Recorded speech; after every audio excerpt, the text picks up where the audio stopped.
Ngoja niendelee kupitia hapa, maana unajua tu saa 10 hapa leo kuna mtihani.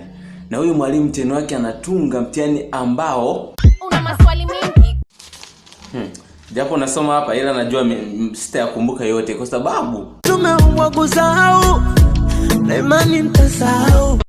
Jana napo tena ni sahau hivi. Nikamshtua jamaa alikuwa amekaa pembeni yangu. Akamwambia jamaa nisaidie swali. Niliumia.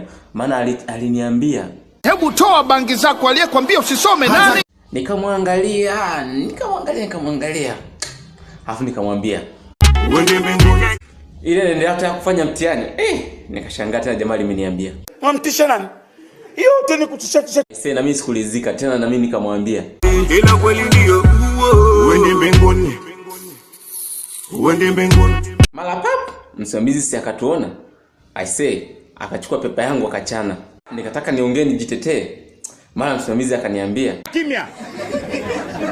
Wewe ndio kaa kimya kabisa." Nasema hapa siwezi kutoka hivi tu. Nikamwangalia yule jirani yangu aliyeninyima majibu. Nikamwona kaiba hapa ya kopi, nikamweka. Nikamsikia tu analalamika, "Mbona nataka kufa? Mbona sijielewi?" Kwa sababu nilikuwa nishachaniwa mtihani mwekewa 0. Nikaleta ugomvi.